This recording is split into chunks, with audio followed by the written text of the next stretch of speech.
ভালো করে বসো, বাবু হয়ে বসো, ভালো করে বসো, বাবু হয়ে বসো। গুছিয়ে রাখলাম, এখন আবার ওগুলো বের করে ও এখন খেলবে। কি খেলছো মা? এদিকে তাকাও, তাকাও এদিকে। কি খেলছো? কি খেলছো? শোনা যাচ্ছে না ঠিকঠাক, বলো।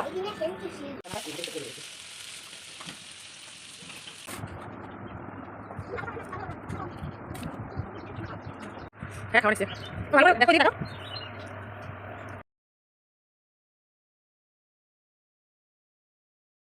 গুড মর্নিং বন্ধুরা, welcome back to my channel.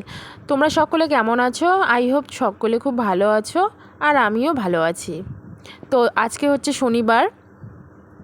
তো দেখো, এখন বাজে সকাল 8টা। তো মেয়ে এখনও ঘুম থেকে ওঠেনি। আমি অনেক ডাকাডাকি করলাম, তারপরে উঠলো না। তো দেখো, আমিও ঘুম থেকে আজকে আবার একটু লেট করে উঠলাম, কারণ হচ্ছে প্রত্যেক দিনই আমার লেট হয়ে যায় ঘুমাতে ঘুমাতে। ওর বাবা ফোন করে রাত্রে, ফোন করতে করতে মানে আবার মোবাইল টিপাটিপি করতে করতে অনেক রাত হয়ে যায়। তো ঘুমাতে অনেকটাই লেট হয়ে যায়। আর আমি তাছাড়া এমনিতেও মানে লেট করেই একটু ঘুম থেকে উঠি, একটু অলস প্রকৃতির, সত্যি কথাই বলছি তোমাদের।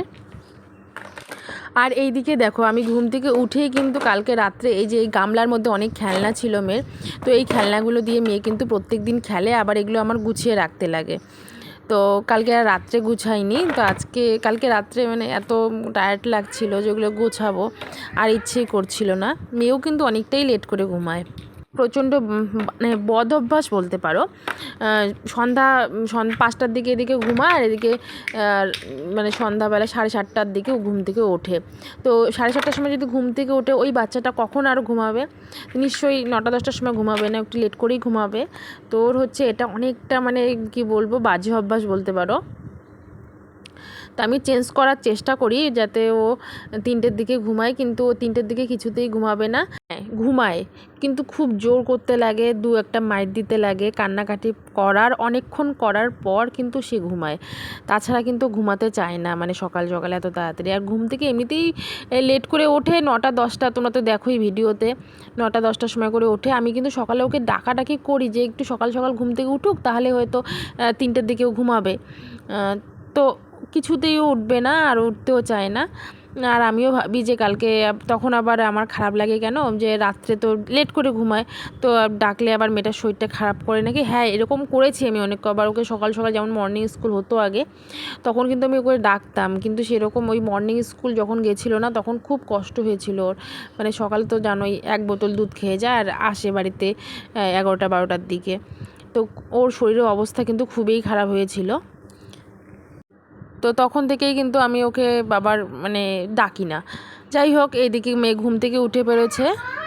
ও কিন্তু ঘুম অবস্থায় বলছিল, মা আমি দুধ বিস্কুট খাবো। তো কালকের থেকে হঠাৎ করে কেন জানি না দুধ বিস্কুট ওপর মানে ওর আকৃষ্টটা বেশি, মানে খাবার চাহিদাটা।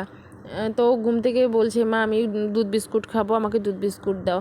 তো আমি আবার দুধ বিস্কুট নিয়ে এসে ওকে দিলাম। তো দেখো, বলছে মা আমি টিভি দেখতে দেখতে খাবো।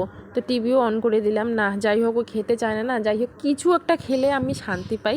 ওই জন্য ও খাওয়ার সময় যেটাই চাক আমি সেটাই দেওয়ার চেষ্টা করি, কিন্তু তাও মেয়েটা আর কি মানে পেট ভরে খাক, এটাই আমি চাই। তো আর এইদিকে দেখো, মেয়ে বলছিল যে মা খিচুড়ি খাবো, তো মেয়ের জন্যে আমি আবার খিচুড়ি বসালাম। তো দেখতে পাচ্ছ আমি এখানে ডাল মানে মুসুর ডাল আর চাল দিয়ে দিয়েছি প্রায়। আর একটা খিচুড়ি করার উদ্দেশ্য ছিল কি, মানে আমার আলু ভাজা দিয়ে খিচুড়ি খেতে মানে খুব ভালো লাগে। ওই জন্যই ভাবলাম যে আজকে খিচুড়ি দিয়ে আলু ভাজা, মানে তোমরা জানোই কালকে অনেক আলু ভাজা করেছিলাম, তো ওই আলু ভাজাগুলো কিন্তু আছে, ফ্রিজে রাখছি। তো বন্ধুরা দেখো, কালকের যে ভাতগুলো বেঁচে গেছে, ওই ভাতগুলো কিন্তু আমি এখন আজকে ছাগলটাকে খেতে দিচ্ছি, বাসি ভাতগুলো। তো এটা কিন্তু আমাদেরই ছাগল, মানে আমার মেয়ের ছাগল এটা, ওর ঠাকুমা দিয়েছে কিনে। আমার খিচুড়িটা প্রায় সেদ্ধ হয়ে গিয়েছে, দেখতে পাচ্ছ। আর এদিকে খিচুড়ি মানে ফোড়ন দিব, তার জন্য কিন্তু আমি তেল গরম করতে দিয়েছি। তেল, তারপরে শুকনো লঙ্কা আর তেজপাতা, এখানে একটু ফোড়ন দিয়ে দিব। তো এটা দিয়ে দিলেই কিন্তু আমার খিচুড়ি রান্না কমপ্লিট। এখানে আমি ফোড়ন দিয়ে দিয়েছি।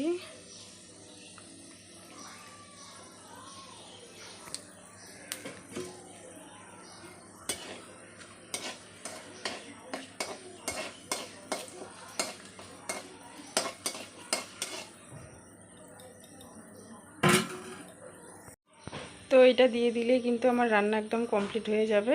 তো এটা এখন আমি দিয়ে দিব।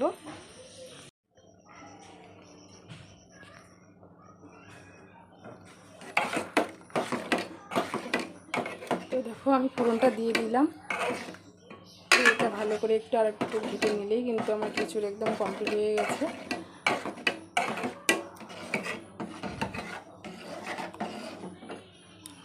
আর কালকের তো ভাতটা আমি ছাগলকে দিয়ে দিলাম, আর আলু ভাজাটা আছে, অনেকগুলো আলু ভাজা করেছিলাম।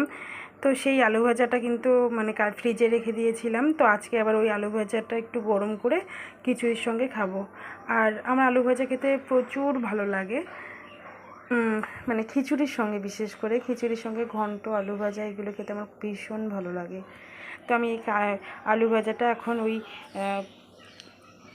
খিচুড়িতে যে ফোড়নটা দিলাম তার একটু তেল আছে, কালকে কিন্তু অলরেডি আলু ভাজাতে তেল বেশি হয়ে গেছিলো, তো আজকে আর বেশি তেল দিব না, এখানে কিন্তু আমি আজকে দিয়ে দিব। এটাতে এমনিতে একটু গরম করে নামিয়ে নেব।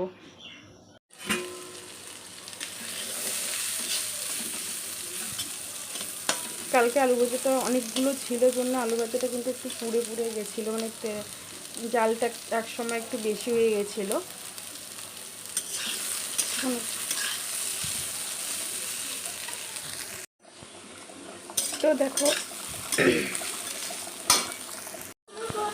তো দেখো আমার আলু ভাজাটাও কমপ্লিট হয়ে গেছে গরম করা। আর এদিকে একটু খিচুড়িটা আর একটু গাঢ় হলেই আমি নামিয়ে নেব। দেখো এদিকে কিন্তু মেয়েকে হোমওয়ার্কটা করাচ্ছিলাম। তো মেয়ে কিন্তু 1 থেকে 40 অবধি লিখতে দিয়েছিলাম, তো কিন্তু পুরোটা কমপ্লিট করতে পারিনি। আর এদিকে আবার খিচুড়ি রান্নার বসিয়ে দিয়ে আমি অনেক কাজ করে ফেলেছি। দেখো আমি কাপড়ও ধুয়ে ফেলেছি, কেচে ফেলেছি। তো সেসব ভিডিও মানে শ্যুট করতে পারিনি। আর এদিকে আমি দেখো কাপড় শুকাতে দিচ্ছি এখন।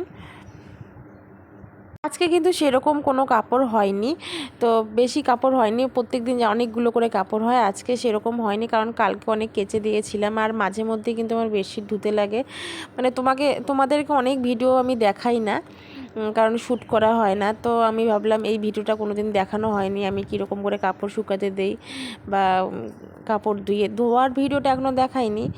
যাই হোক, যেহেতু আমি শ্যুট করতে পারি না, কেউ ধরে দেওয়ার নেই, আমার এক জায়গায় মোবাইলটা কোথাও রাখতে হয়, তারপরে আমাকে ভিডিও শ্যুট করতে হয়, এরকম করেই আমাকে সব ভিডিও শ্যুট করতে হয়, ওই জন্যই ইচ্ছে করে না। এদিকে আকাশটা প্রচণ্ড খারাপ করেছে, তার মধ্যে কিন্তু আমি কাপড়গুলো মেলে দিলাম। আর এদিকে দেখো শাশুড়ি মা কিন্তু ঝড় বৃষ্টি আসবে জন্যে ওই চটি পেতে দিচ্ছিল মাটির ওপর, যাতে গর্ত না হয়ে যায়। তারপর দেখো সকালে এগুলো সব গুছিয়ে রাখলাম, এখন আবার ওগুলো বের করে ও এখন খেলবে। কি খেলছো মা? এদিকে তাকাও, তাকাও এদিকে, কি খেলছো? কি খেলছো? শোনা যাচ্ছে না ঠিকঠাক, বলো। এগুলো কি খেলছো?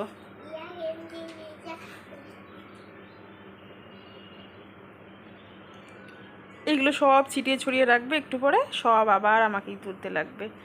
বিশ্বাস করবে না, এগুলো তুলতে যে এত কষ্ট হয় জাস্ট বলার বাইরে। এদিকে দেখো শাশুড়ি মা হচ্ছে আজকে পোলট্রি মাংস নিয়ে আসছে, তো পোলট্রি মাংস এখন রান্না করবে। আর এমনিতেই আমাদের বাড়িতে কিন্তু আজকে নিরামিষ খায়, তো আমি, মেয়ে আর আমরা কিন্তু কেউ খাই না নিরামিষ, মানে নিরামিষ খায় কিন্তু যেদিন যেরকম, যদি আজকে মেয়ে মাংস খাবে করছিল জন্য, ওই জন্য ওর ঠাকুরদা আবার মাংস নিয়ে আসলো। তো মেয়ে কিন্তু ওর পিসিমণির সাথে খেতে বসে গেছে, আর আমি এখানে আমার বারান্দায় ফ্যান আছে, তো ফ্যানের তলায় কিন্তু বসে খাচ্ছি। এখানে ওদেরকে খেতে বললাম, তো ওরা বলছে না খাবে না, তো আমি কিন্তু ওই জন্য একাই খাচ্ছি, দেখতেই পাচ্ছ।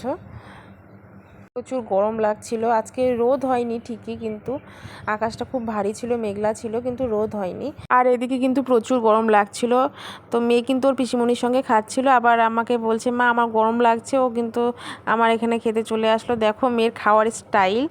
তো দেখো বন্ধুরা, আমি আমার ভিডিওটা কিন্তু এখানেই শেষ করলাম। তোমাদের কেমন লাগলো অবশ্যই কমেন্টে জানাবে। আর যারা নতুন আছো আমার চ্যানেলটিকে অবশ্যই সাবস্ক্রাইব করে লাগে, যদি ভালো লাগে আমার ভিডিও তবেই।